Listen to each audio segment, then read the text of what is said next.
Is there a universe where Peter Parker keeps the symbiote? And if so, how much worse did he become? Potentially, way worse than Eddie Brock's Venom. Peter's use of the black suit slowly transformed him into one of the most fearsome Marvel heroes on Earth. As the suit began to corrode his conscience and his sense of control, he began to become more violent and short-tempered. His powers, paired with a version of Peter who let his guard down and isn't nearly as careful, caused even his toughest villains to become afraid of him. But is there a universe where he doesn't realize the error of his ways and remove the symbiote suit once and for all? Well, today, my friends, let's assess the events of Marvel's brand new What If comic line, Spider's Shadow. In this reality, known as Earth 21619, we are introduced to a version of Peter who has just returned from the Secret Wars arc, and is already using the black symbiote suit. Even as soon as the line starts, the effects that it's had on his life are immediately apparent. After dropping out of college, he and Aunt May are no longer on speaking terms, and his relationship with MJ and Black Cat are similarly struggling. Plagued with nightmares, Peter is burdened with the recurring weight of not being enough. These nightmares all depict his loved ones dying in increasingly gruesome ways, all because he was not good enough to save them.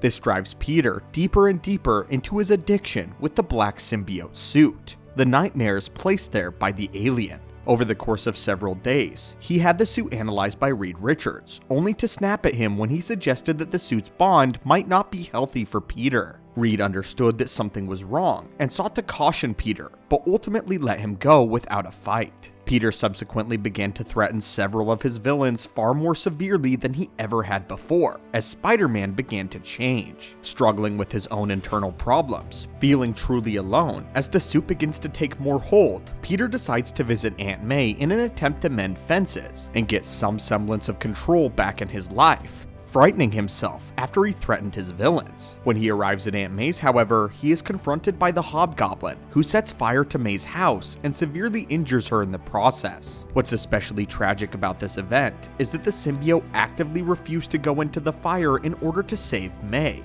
seeing as fire is one of the symbiote's greatest weaknesses. This indirectly resulted in the symbiote being responsible for May's untimely and unfortunate death in this universe. This sending Peter even deeper in his depression, and the suit taking hold even more. The symbiote, however, was able to convince Peter that it was not the symbiote's fault, and that it was instead the fault of the Hobgoblin directly. Armed with this information, the symbiote convinces Peter to transform into something even darker and stronger than their bond already was, as Peter undergoes a terrifying transformation. Until this point, Peter had been responsible for damaging his relationships, and although the suit made him more aggressive and angry, he still had a hand on the wheel and could exert some resistance over the symbiote. Peter Parker and the truth of Spider-Man still remained somewhat. This event, however, of May's death is when Peter finally began to loosen his grip and let the symbiote's claws sink in deeper to his psyche. When he last encountered the Hobgoblin, he had dropped the act and threatened him far more severely than ever before. Importantly though, he did not cross the line and did not kill the Hobgoblin. After swinging away, Peter reunites with Felicia Hardy in order to talk through his drastic attitude shift, and she agreed that a bit more fear might be a useful tool in keeping his rogues in check with a new, more powerful version of Spider-Man. But this time, however, Peter went too far,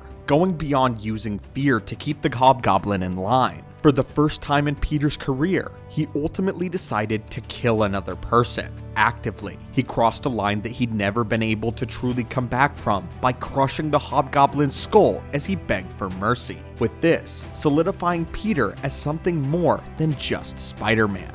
Or perhaps something less. He always knew that with great power came great responsibility, and now Peter had the great power of the symbiote within his grasp, and the great responsibility to kill anyone who would threaten those that he loved or his city. This sent the rest of his rogues gallery into immediate overdrive, fighting not for their own self-interest anymore, but for their very lives against Spider-Man. The next thing Peter did was threaten J. Jonah Jameson for his constant smears across the headlines, and it was during this time that the Kingpin was taking measures to protect himself from the new Spider-Man. The Kingpin hired the Scorpion and Shocker to eliminate Spider-Man with prejudice, but Spider-Man was no longer keen to hold back. In this brutal fight, he showed just how much he had restrained himself in the past, and it only took him a few brief minutes to kill both Scorpion and Shocker before hunting down Kingpin himself. Jameson, after being severely shaken by this new Spider-Man, went to the Sinister Six for help, and the team lured Spider-Man from the city in order to put him down.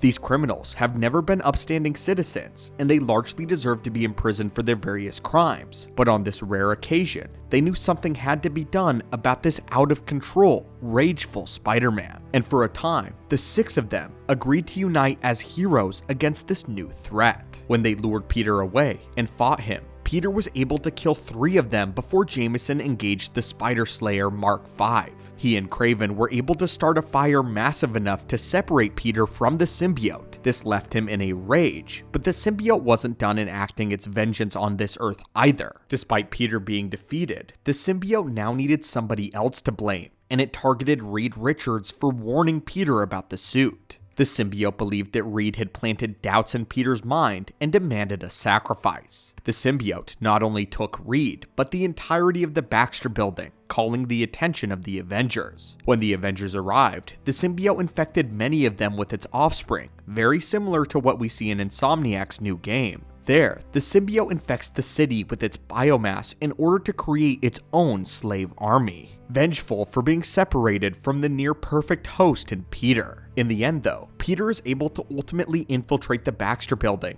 only to find that the symbiote has killed Reed in order to stop him from interfering. And it's with the combined efforts of Peter and the Human Torch that they were able to free New York from the symbiote's grasp. The Human Torch was able to disguise himself as Peter and burn away the symbiote from the Baxter building and all of its hostages. It would later come out though that Peter was under the symbiote's influence when he murdered several supervillains, and with the testimony of several heroes who were also infected, he was exonerated of all charges, although he felt immense guilt. While Peter may have been free from the legal ramifications, he was certainly not free from his remaining villains. It was then revealed that Kingpin survived Peter's attempt on his life, though he had been crippled in the fight. Now Kingpin, along with several other villains, vowed vengeance on Spider-Man. But this, my friends, is the story of Earth 21619, and the rare universe in which Peter Parker does not separate from the Venom symbiote, and how giving into his fury and rage literally destroys his life, killing hundreds of people of New York, and ruining his reputation as Spider-Man forever. But anyway, my friends, what are your thoughts on this story? What are your thoughts on Venom and Peter refusing to separate from one another in this reality? Do you think that Peter is also responsible for the villains that he killed while under the influence of the symbiote? And is this version of Peter more dangerous than Eddie Brock's Venom? How badly do you think this would have turned out if Kraven and Jameson were unable to free Spider-Man? And how do you think this would have all gone differently? Thank you as always, my friends, for visiting the channel today. Hit that subscribe button to assemble and join our team, and I hope you're having a great one.